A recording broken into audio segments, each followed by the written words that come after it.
Guys, those who are online, just wait for a minute. Here there is a technical issue going on.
So yesterday we were discussing about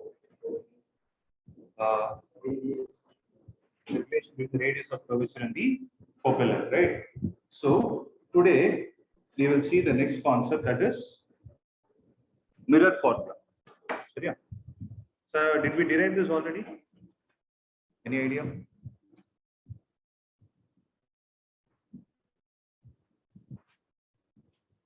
So this is.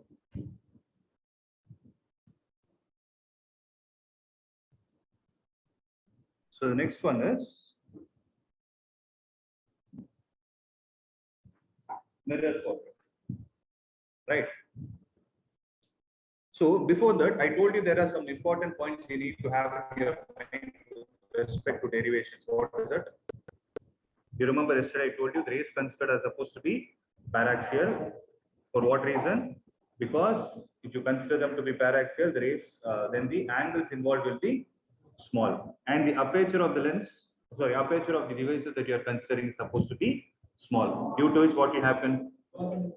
You can consider the curvature to be almost like a straight line, right? So these are the 2 points to be in your mind. So listen, the technique is very simple. Okay, in this chapter you have too many derivations, but for you to remember, the technique is very simple. Wherever angles are involved, okay, if you take a derivation wherever angles are involved, at that point you will consider those paraxial rays and all other things. But there are certain derivations where you will be considering similarities of triangles. You're able to understand? So these are the two options that are available for you to derive any mathematical equation in this chapter. Now, the mirror formula, if you see, it is going to be a concept which is based on, the derivation is based on the concept of similarities of triangles. Okay. So let me show you how it works. But before that, I told you certain rules that are supposed to be followed to draw the ray diagram, right? Which is already there in your 10th standard, right? Do you remember what they are?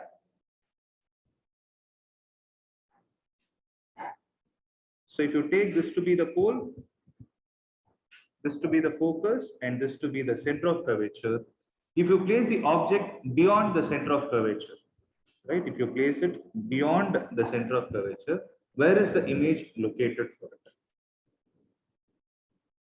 Any idea? Are you able to recollect it? Suppose you forget in the exam hall, is there a possibility for you to recollect? How will you do it?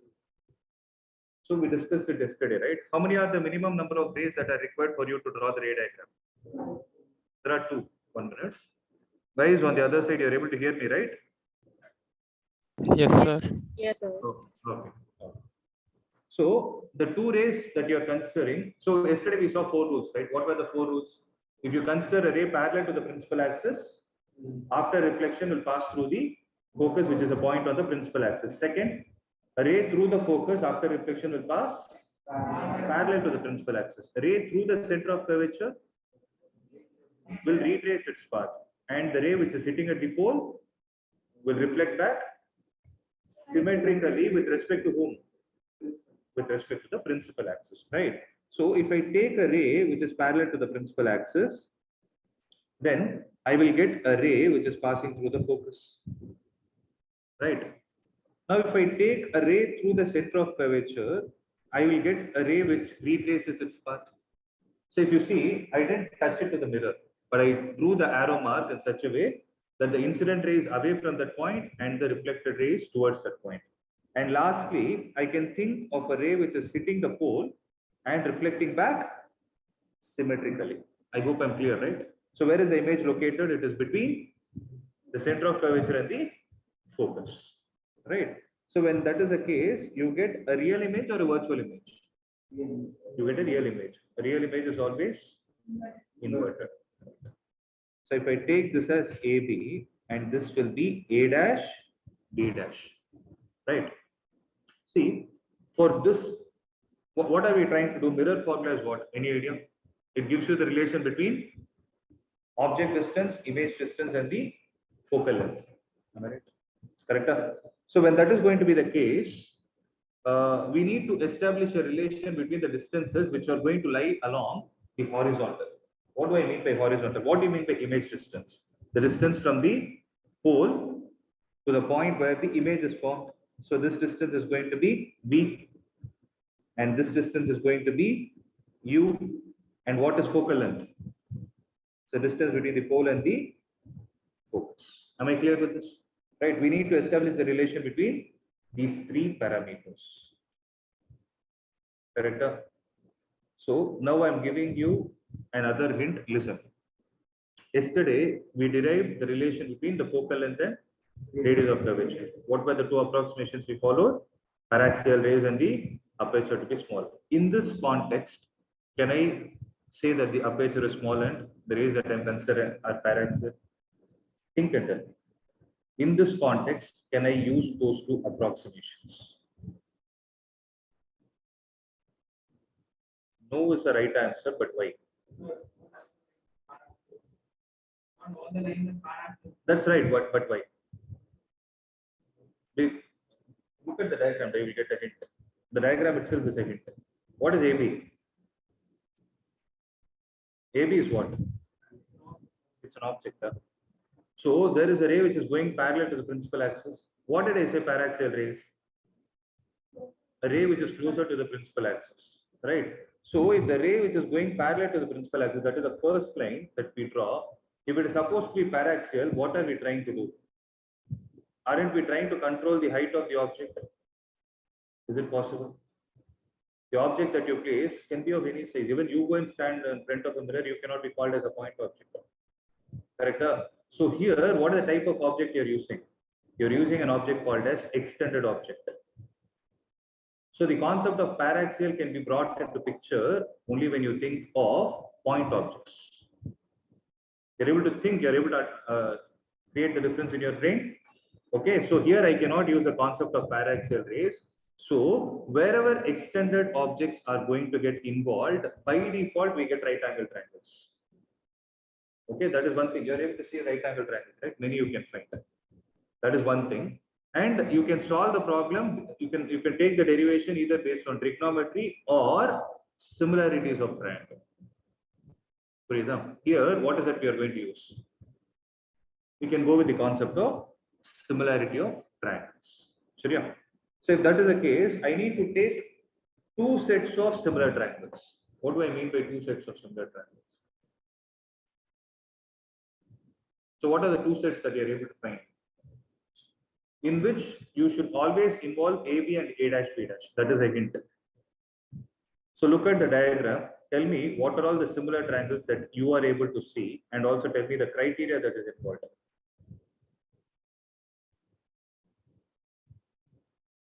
So if I take the triangle BAC, okay, I'm taking the triangle BAC. I want to say it is similar to some other triangle. Can you tell me the corresponding triangle for it?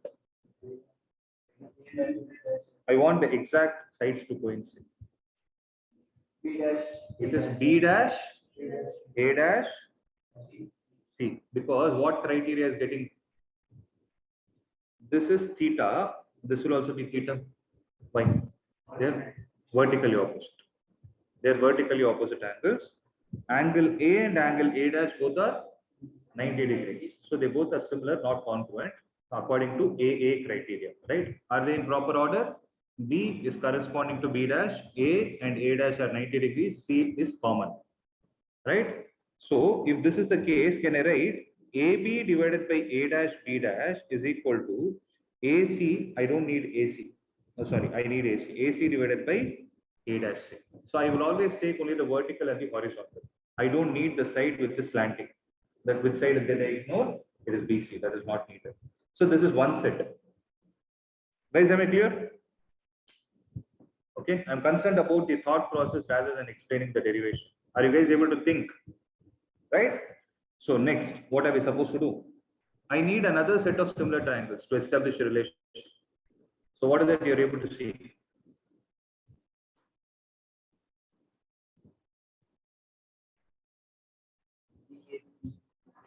If I take triangle BA, is similar to and triangle A dash B dash. B dash A dash B dash. Why? The logic is again simple. This angle is theta. This angle will also be theta. Why? Because of the loss of reflection. So angle of incidence will be equal to angle of reflection, and angle A and A dash in both these triangles are 90 degrees. Again, the same AA criteria. So if this is the case, AB, I just wrote it in the reverse. Instead of B, I wrote it as AB.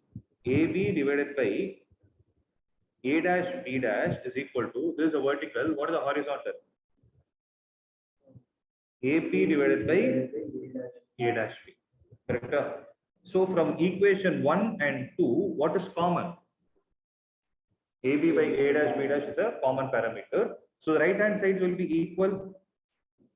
AC divided by A dash C will be equal to AP divided by A dash B. Guys, am I clear there? So what is AC? Look at the diagram and tell me.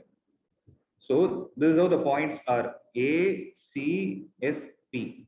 A, C, F, P. From P to A is U. From P to A dash is there. There is another point. From P to A dash, it is B. From P to F, it is B. From P to R, P to C, it is R. Oh, sorry, F. Now is it right? Now you guys look at it and tell me, what is AC? U minus R. Again, one more point I would like to mention here is, please make a note. We need to use sign convention. We need to use sign convention while deriving any mathematical equation. We need to use sign convention while deriving any mathematical equation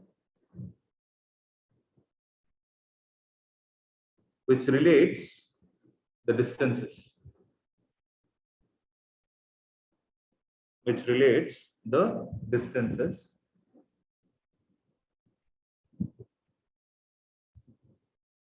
Right? Secondly, we need to apply sign convention while solving the problems. So you need to apply sign convention how many times? 2 times. So we need to apply sign convention while solving problems. Right? So AC divided by A dash C. What is AC, guys? Now you tell me. U minus R, but with a negative sign, because All the distances are on the left of pole. So pole is generally considered to be the origin, right? So AC is U minus R with the negative sign divided by A dash C is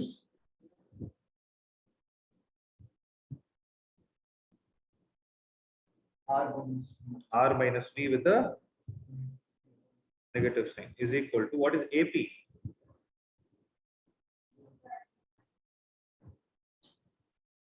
U divided by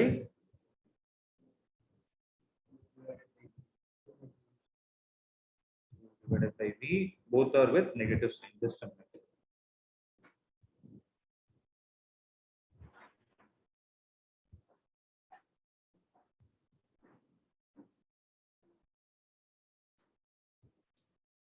So U divided by V. So there are these minus signs which get cancelled out, which implies UV minus VR is equal to UR minus UV. Right. So bring this UV to the side, VR take it to the other side. What is going to happen? 2 times UV is equal to UR plus VR.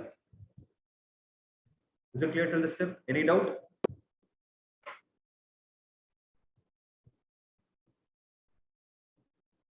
So I hope this is clear, right? Divide with UVR on both sides. So what will you get? 2 divided by R is equal to 1 by V plus 1 by U. Does it make sense? Right? It makes sense. 2 divided by R is equal to 1 by V plus 1 by U. But what is 2 by R? Yesterday we derived F is equal to R by 2. So 2 by R will be 1 by F. So 1 by F is equal to 1 by V plus 1 by U. So this is what you would have learned in your 10th grade. This is what we call it as mirror formula, mirror equation, or sometimes it is referred to as Gauss formula also. It is very rare, they don't use that name. Okay. Clear, Ada? Mirror formula or mirror equation. So the objective is to understand how the horizontal distances are related. The next important point is, I'm also concerned about the magnification that is produced in that particular object. So you place an object in front of a mirror, you are getting an image. Okay, no doubt in that. But the question is the image enlarged or is it diminished or is it of the same size? Is what we need to answer. So which is given a technical name called as magnification, right? So when I talk about magnification, there are different magnifications we speak about.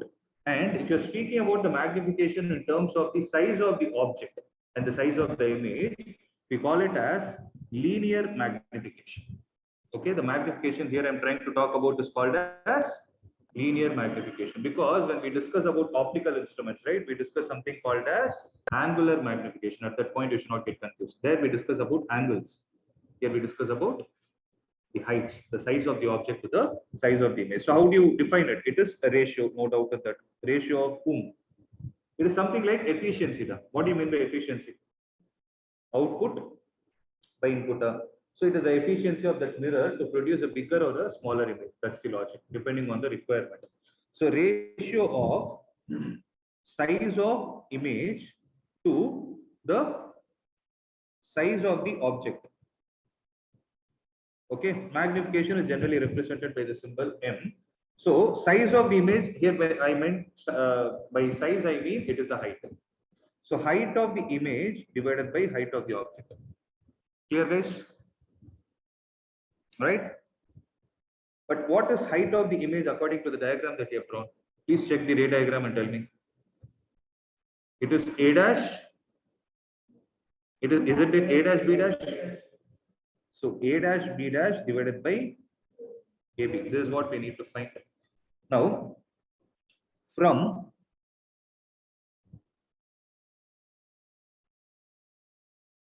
equation number 2. So what is equation number 2 that you have written? Refer your notes and tell me. AB, A dash B dash is equal to AP by A dash PR. Now I'll take the reciprocal of it, which implies A dash B dash divided by AB is equal to A dash P divided by AP. Accepted. But what is this A dash B dash? It is the height of the image divided by height of the object is equal to A dash P is, check your notes. The distance between A dash and P, it's the image distance. V divided by AP is, it is the object distance, which is U. There is a mistake in my equation, correct it.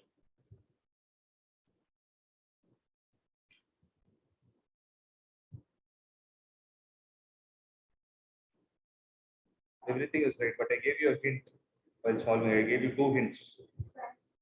Sign convention. Right? So sign convention, HI is what? Is it negative or positive? Negative, because it is going in the negative y direction. So minus H naught is positive. B is negative. U is negative. Cancel them. So minus HI by H naught is equal to B by U. But what is magnification definition? It is not minus HI by H naught, it is this HI by. So I need to push this minus sign to the other side. So I will get HI divided by H naught is equal to minus V by U. So what is magnification of a mirror? It is minus V by U. So minus V by U is the formula while we are solving the problem. Depending on that problem, you need to take the sign of B and U into consideration. Am I clear, guys? Right? So the linear magnification of a mirror is given as minus V divided by U. Here.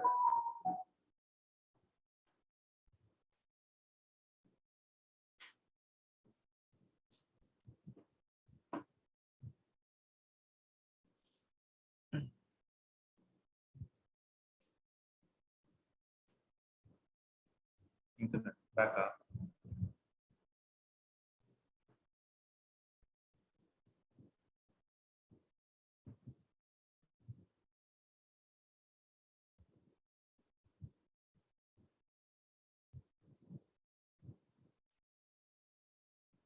Those who are on the other side,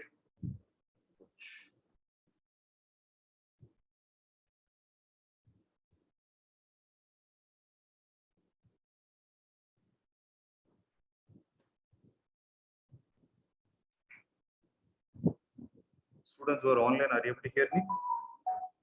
Yes, sir.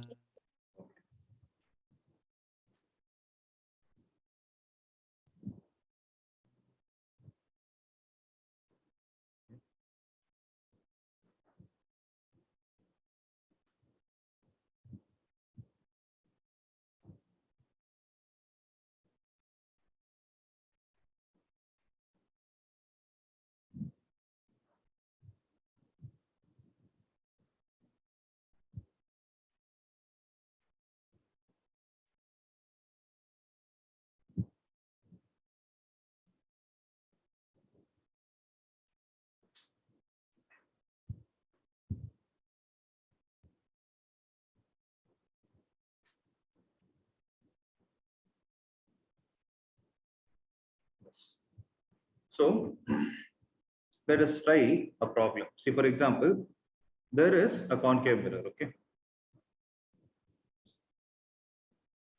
of radius of curvature 30 centimeters. Okay, an object is placed at C. Okay. This is a very simple problem. Find the nature, position, and size of the image formed. So what happens even before you solve, if you know the answer? So with respect to a concave mirror, if you place an object at center of curvature, it forms at C itself. Okay. Let's try to find it mathematically. In your 10th grade, you would have learned the table, right? When you place it at infinity, image is formed at focus. Let's try to mathematically prove and see if it is working. So first of all, when you see the word concave mirror, for a concave mirror, is the focal length and radius of curvature, are they negative or positive in the first place? They are negative because both are on the left hand side. So whenever you take a mirror into consideration, right, anything considered on the left hand side is taken to be negative, right? So R is equal to 30, no doubt, but I need to put a minus. What about U? minus 30 centimeter. U is by default negative whether it is a concave or a convex mirror. So what is the formula? 1 by V plus 1 by U is equal to 1 by F. Accepted? So 1 by, what is the unknown here? V. So whichever is the unknown, don't apply sign convention to it. Plus is in the formula, 1 divided by U is minus 30 is equal to 1 divided by, is equal to 1 divided by F, or it is also equal to 2 divided by R. So 2 divided by minus 30. So 1 by V minus 1 by 30 is equal to minus 1 by 15. So 1 by V is equal to how much? Minus 1 by 15 plus 1 by 30. How much are we going to get? So this will be 2 divided by 30. So you'll get minus 1 by 30. So 1 by V is equal to minus 1 by 30. V will be minus 30 centimeter. Is that theory right? So it is going to be minus 30 centimeter. And minus sign here indicates it is formed on the same side as that of the object. Right. Now what did they ask? Find the position. Nature. Nature is what? Is it a real image or a virtual image? Object and image with respect to a mirror are on the same side. It is a real image. Then what about the magnification? M is equal to what is the formula? Minus V divided by U. So what? Minus is in the formula. Minus 30 divided by minus 30. Both will get cancelled. Answer will be minus 1. So magnification minus 1 also indicates that it is a real and inverted image. So the minus sign here indicates it's an inverted image. Are you able to understand? Right? Simple, right? Shall we do another problem? A simple problem. Then we'll move on to refraction. So again, the same concave mirror whose focal length is 15 centimeter. Okay. And the object is placed at 25 centimeter.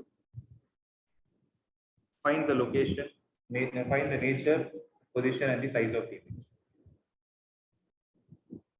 Nature, position, and size of the image. Okay. Let's try to find it.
Answer.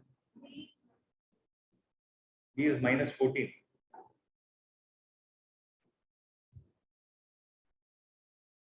Check your calculation.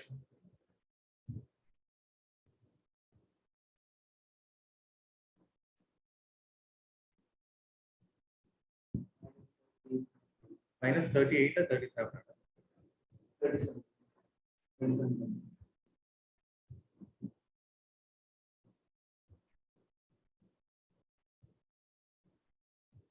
I think you would have made a mistake with the sign convention. Have a look at it. Did you write 2 by 15 anywhere? You wrote 1 by 15 only. No? Minus also you wrote it. Calculation. Right?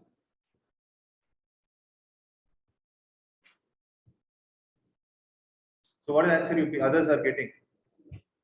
Ashik Kevala. Then do. Siddesh. Siddesh sir.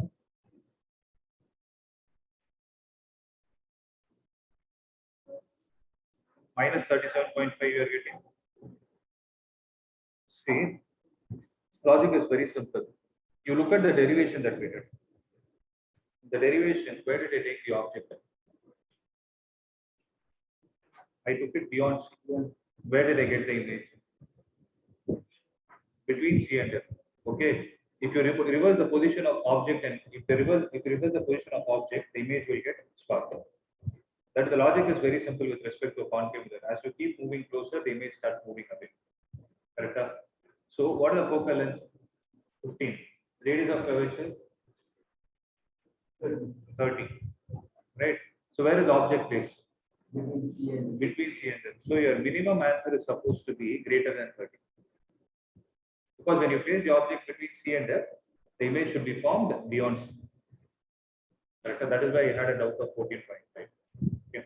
So calculation part, if you see, it will be like this: 1 by V plus 1 by U is equal to 1 by F.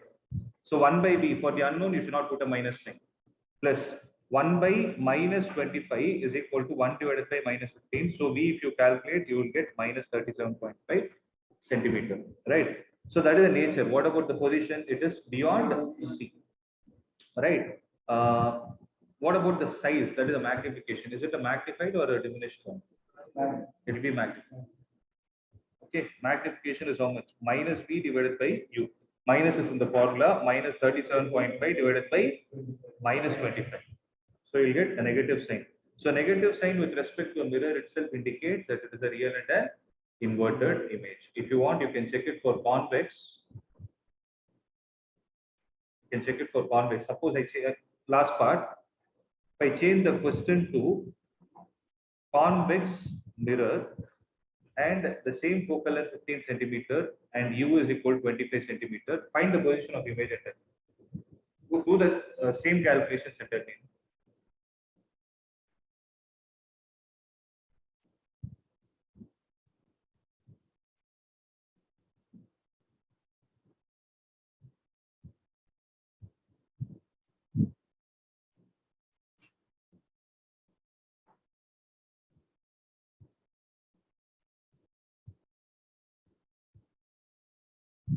So by changing the nature of mirror, what has changed?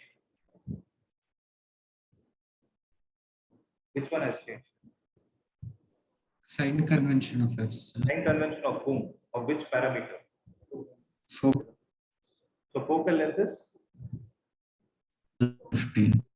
focus point of a convex mirror is on which side? It's on the right hand side. Imagine. So focus and radius of curvature, center of curvature will be on the same side. So this is how you will complete a sphere. Right? So the focal point is here. So this distance is going to be 15 centimeter, correct? But object is still placed on the side of reflecting side only. So this is 25 centimeter. So F is 15 centimeter, U is minus 25 centimeter. What is the answer you are getting? Plus 9. So V will be okay, whatever it is, but it should be plus. Okay. So what does plus sign indicate here? That the image and the object. So image and object have different signs. So they are formed on either side of the pole. Right? So that is why you see convex mirror will always form virtual images. And look at the magnification. Is it less than 1 or greater than 1? So what is the value of magnification? Minus 9.3 divided by minus 25. So you will get plus something which is a value less than 1. For sure you will get less than 1 only, because there is only one possibility of you having a virtual image which is magnified. Any idea? So I'm trying to conclude the whole story. You take concave and convex mirror. How many ray diagrams are possible in total?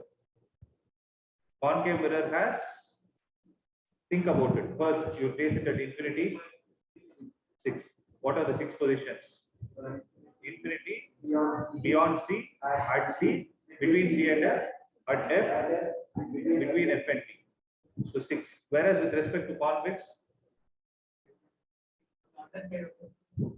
convexly all ray diagrams are possible. You'll have 6. No chance of you having 6, because you cannot define the points C, R, and F on the reflecting side. They are on the other side. You will not place it at the back of the mirror, right? So on the reflecting side, there are only 2 possibilities. One is at infinity, or second is just say in front of the mirror. When you say in front of the mirror, it is somewhere between infinity and in front of the mirror. In all the cases, you do whatever you want. In all the cases, you will have only virtual image, and all those virtual images in the case of convex mirror will be diminished. That is the main reason why it is used in the rear view mirrors of vehicles. Have you ever thought, like you have it in the front, the size of the bus is very small, but you're able to see the whole size of the bus inside a small mirror. Why is it happening? Well, that is how it works. Mathematically also we have to prove it, right?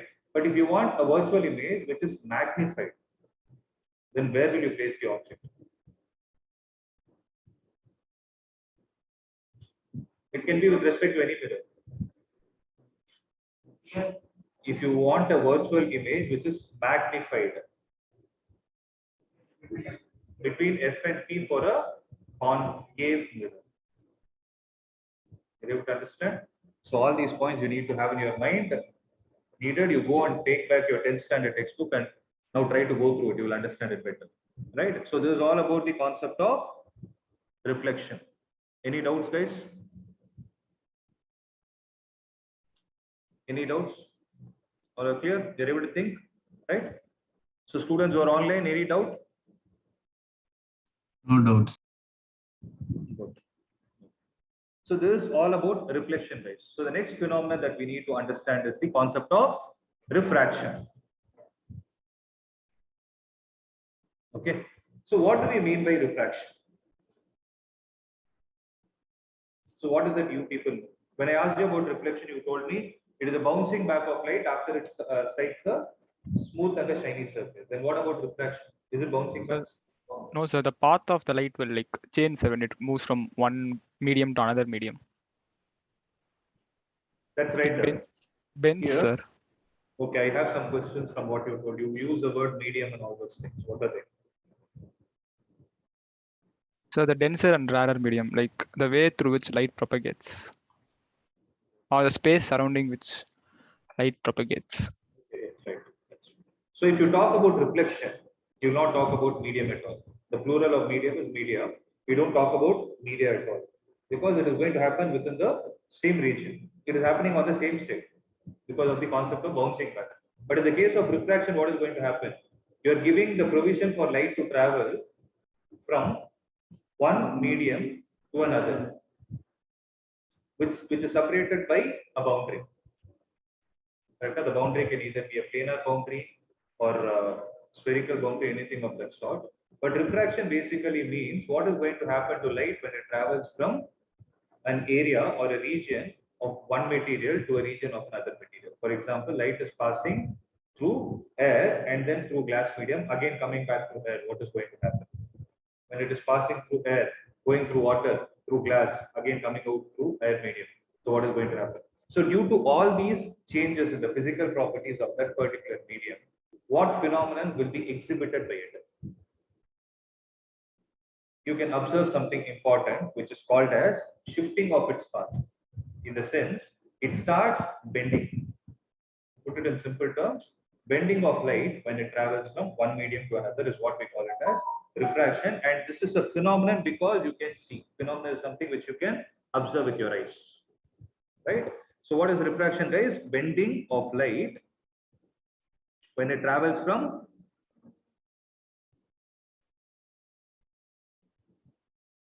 one medium to another. Correct?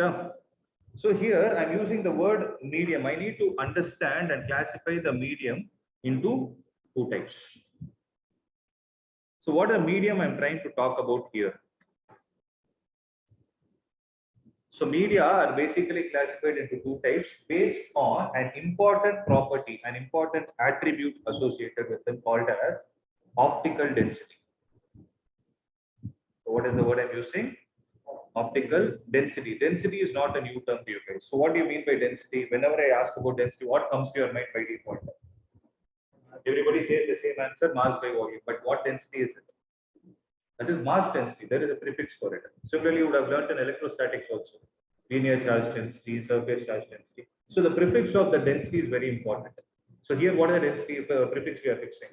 Optical. Optical means something related to the behavior of light. Correct? So what do I mean? How different is the optical density? What does it speak about? How different? Does it have something to do with the mass density of that material? For example, we are saying the media are classified into two types. What are they? They are rarer and denser. Denser means I am able to understand that it is going to be. So if I say some material is denser compared to another material, you say it has more amount of density. That is mass density. That is what is the layman point of understanding. But here, what do I mean by optical density? The material which is more denser in terms of mass density, will it have more amount of optical density? Do you think? The answer is no. It can be of any sort because it purely depends on how fast or slow the light is able to travel in that medium. So when I say fast or slow, it is again a comparative study. So if I give you two media, I told you what did I say? Bending of light when it travels from one medium to another. So for me to differentiate, I need to create a boundary in the first place. Right? There is supposed to be a border. It can be a planar border or a spherical border, anything of that sort. If I call this as medium 1 and medium 2, if I allow light to pass from medium 1 to medium 2, first thing that I'm going to do here is observe. No, normal is okay. The first thing that I need to observe for me to classify those media as rarer or denser is calculate the speed in those two media. So once I calculate the speed in those two media, I will do a comparative study. On a comparative basis, whichever medium is having the speed of the light to be more is called as rarer medium, and the one which has the speed of the light decrease is what we call it as denser medium. Right? So rarer medium has something called as speed of light to be more. Here the speed of light is less. So when I say speed of light is more, can it be more than 3 to 10 power 8? No, because that is a threshold. Beyond that, it cannot be. But on a comparative basis between these two media, whichever is having greater speed is called as rarer, and the one with lesser is called as denser. Right? So I'm stopping the diagram with this. Now I'll go to another concept called as laws of refraction. So what are the laws of refraction that we know? Like you have laws of reflection. Similarly, you have something called as laws of refraction. What are they? The incident ray, the refracted ray, and the normal all lie in the same plane. Okay. Secondly, the ratio of something.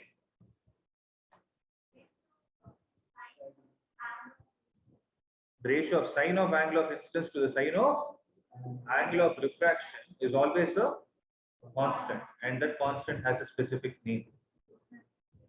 We call it as refractive index. So let's write it up. So first point,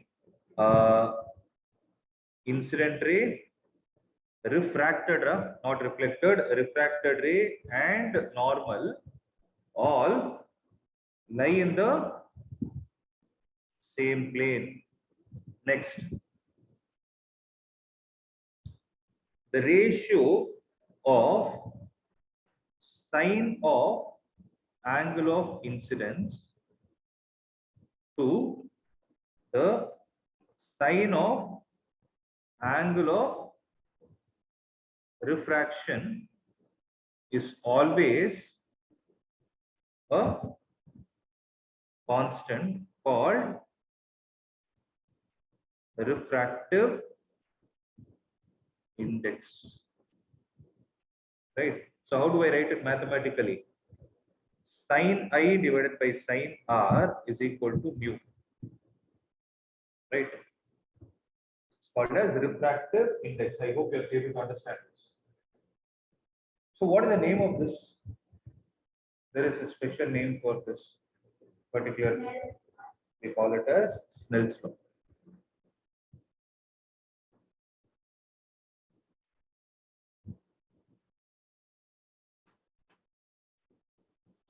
Okay. Now, how do I define the refractive index as? How do I define refractive? So, what is that parameter? Why do we need it?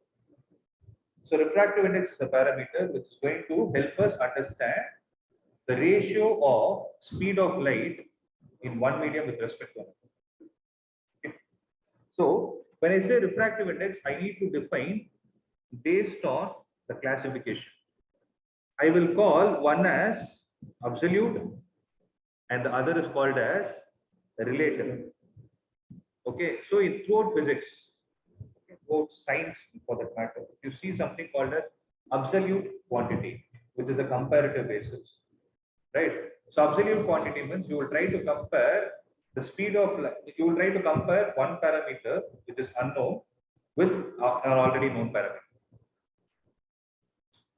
So what I'm trying to say here is, when I say absolute refractive index, it is the ratio of whom? Speed of a light in a given medium. Sorry, speed of light in vacuum to the speed of the light in given medium. So here, which parameter is already known to us? You know the speed of light in vacuum, which is 3 into 10 power 8 meters per second. So this divided by V, where V is the speed of the light in that particular medium. You're able to understand? So this is what we call it as absolute refractive index. Okay. Then what about relative? Relative is you compare between two unknown medium, right? So I'll call speed of light in the first medium to the speed of the light in second medium as the refractive index of second with respect to.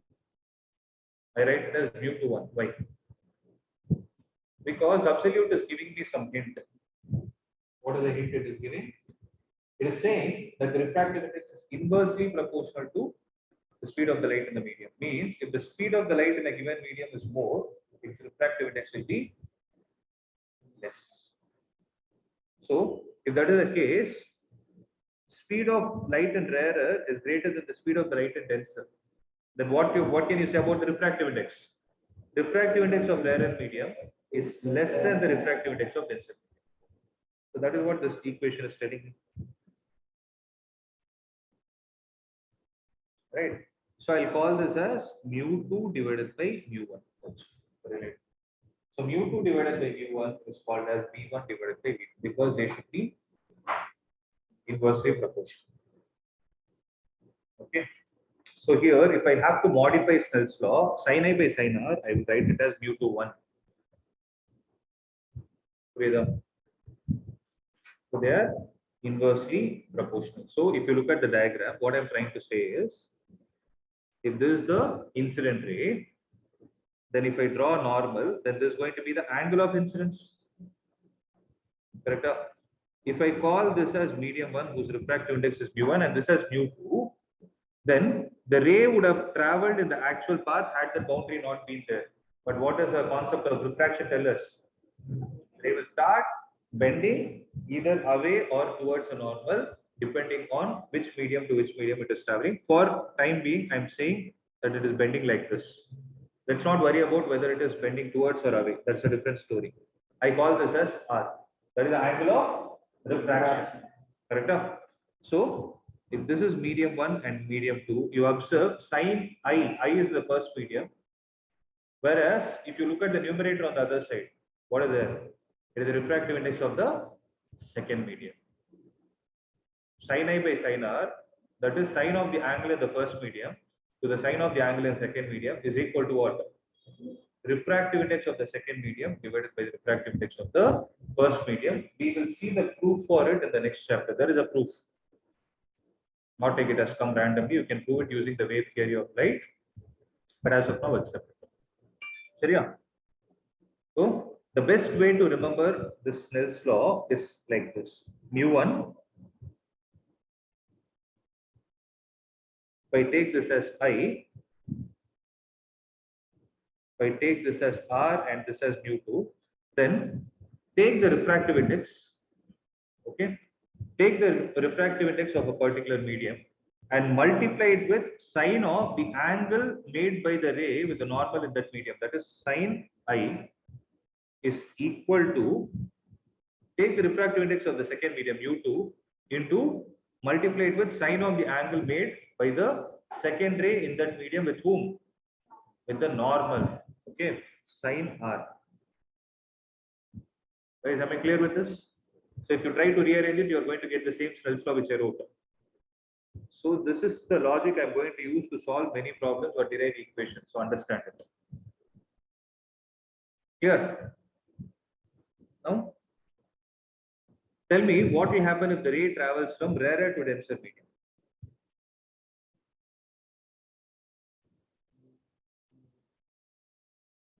It bends, but how?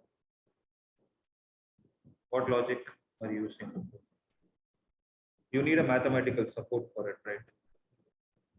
So if I take this as mu r means it is rarer medium. So this is I. Okay. So what is this path? This dotted line is the actual path. Am I clear? No. If I call this as mu d, then I told you mu r applying Snell's law at this boundary. So if I apply Snell's law at this boundary, mu r into sin I is equal to mu d into sin r. I don't know anything about r, right? So one thing I'm clear that sin I by sin r, if I rearrange it, I'll get mu d divided by mu r.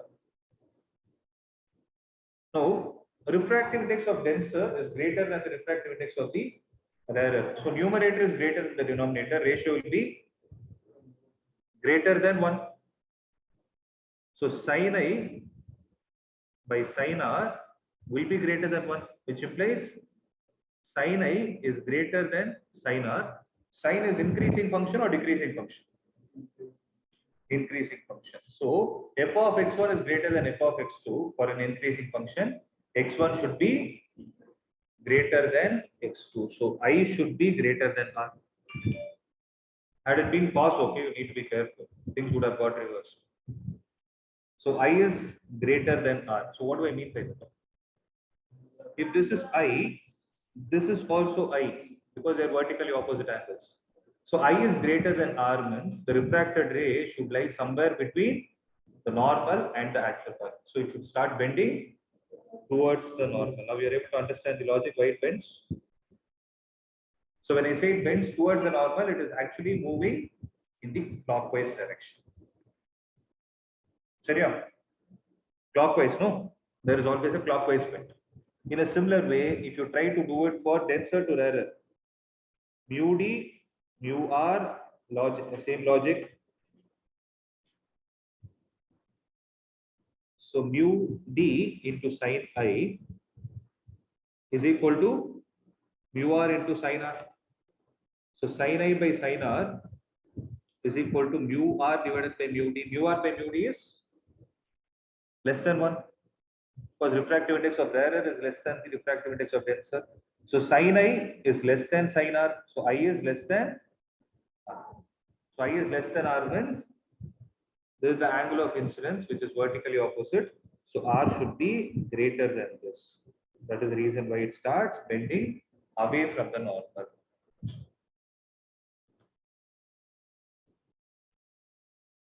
Clear, guys? These things we have already discussed.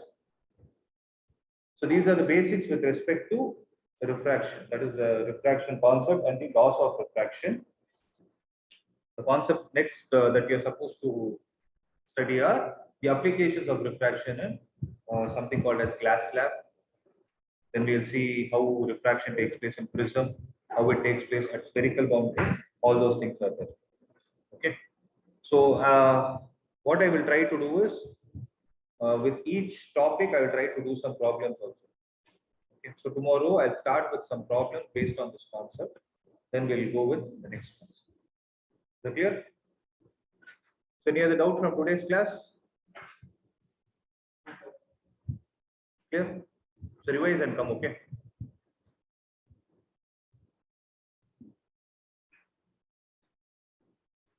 Thank you, sir. Thank you, Yes. sir.